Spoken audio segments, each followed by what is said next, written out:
देवपूजेसाठी दररोज फक्त 10 रुपयात ताज्या फुलांचा पॅक घरपोच.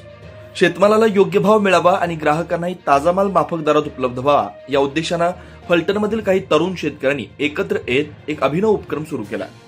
श्री स्वामी समर्थ फार्मर प्रोड्युसर कंपनीच्या माध्यमातून त्यांनी दररोजच्या देवपूजेसाठी लागणारी ताजी फुलं थेट ग्राहकांच्या घरी पोहोचवण्याची सेवा सुरू केली.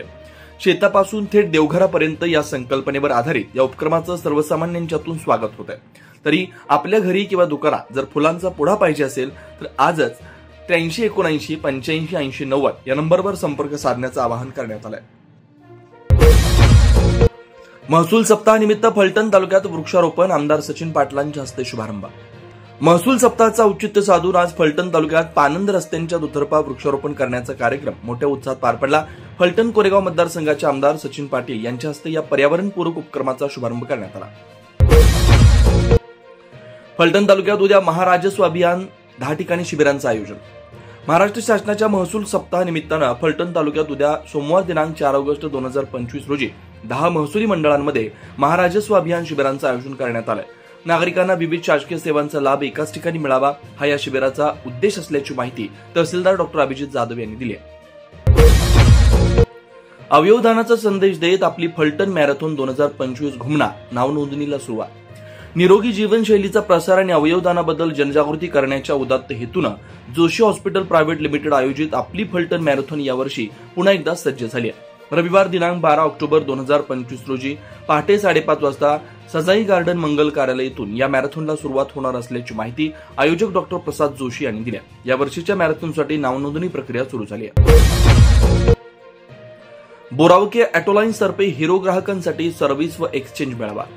हिरो मोटोकॉर्पचे अधिकृत वितरक बोरावके ऑटोलाईन्स यांच्या वतीनं ग्राहकांसाठी सर्व्हिस आणि एक्सचेंज मेळाव्याचं आयोजन करण्यात आलं. हा मेळावा दिनांक 6 ऑगस्ट ते 9 ऑगस्ट 2025 या कालावधीत बोरावके ऑटोलाईन्स शोरूम व वर्कशॉपमध्ये होणार असल्याची माहिती व्यवस्थापनाकडून देण्यात आली. कोळकी इथं उद्या महाराजस्व समाधान शिबिर, नागरिकांनी लाभ घेण्याचं आवाहन. महसूल सप्ताहांतर्गत कोळकी येथील ग्रामपंचायत कार्यालयात उद्या सोमवार दिनांक 4 ऑगस्ट 2025 रोजी सकाळी 10 वाजता छत्रपती शिवाजी महाराज महाराजस्व समाधान शिबिराचं आयोजन करण्यात आलं. या शिबिरात नागरिकांची विविध महसुली कामे एकाच छताखाली केली जाणार आहेत. सातारा तालुक्यात विविध उपक्रम राबवून महसूल सप्ताहाचा शुभारंभ.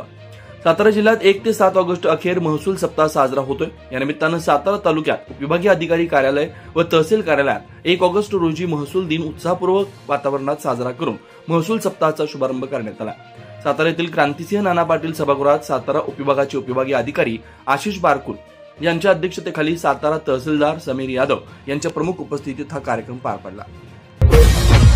क्रांतिसिंह नाना पाटील यांच्या शतकोत्तर रौप्य महोत्सवी जयंतीनिमित्त अभिवादनाचा कार्यक्रम. क्रांतिसिंह नाना पाटील यांच्या शतकोत्तर रौप्य महोत्सवी जयंतीनिमित्त विद्रोही सांस्कृतिक चळवळ महाराष्ट्राच्या वतीनं जयंती उत्सव अभिवादन कार्यक्रम दिनांक 3 ऑगस्ट 2025 रोजी हा महाराष्ट्रात ठिकठिकाणी आयोजित केलेत अशी माहिती विद्रोही सांस्कृतिक चळवळ महाराष्ट्राचे प्रवक्ते विजय मांडके व प्राध्यापक गौतम काटकर यांनी दिली. धोकादायक फलकांवर आता फौजदारी. बांधकाम मंत्री श्रीमंत छत्रपती शिवेंद्रसिंहराजे भोसलेंच्या सूचना. रस्त्यावर शुभेच्छा आणि जाहिरात फलक उभारल्यानं वाहतुकीचा अडथळा निर्माण होतो. काही वेळेला अपघातही होत आहेत. त्यामुळे धोकादायक फलकांचा प्रश्न नेहमीच चर्चेत येतो. परंतु धोका आणि इतर बाबींकडे दुर्लक्ष करत शुभेच्छा आणि जाहिरात फलक उभारण्याची चढाओढ साताऱ्याबरोबरच उपनगरांमध्ये सुरू आहे. या चढाओढीला पायबंद घालण्याची सूचना सार्वजनिक बांधकाम मंत्री शिवेंद्रसिंहराजे भोसले यांनी केल्यानंतर पालिका प्रशासन सक्रिय झालंय. अवकाळीसाठी 337 कोटी. मंत्री नामदार मकरंद पाटील यांची घोषणा.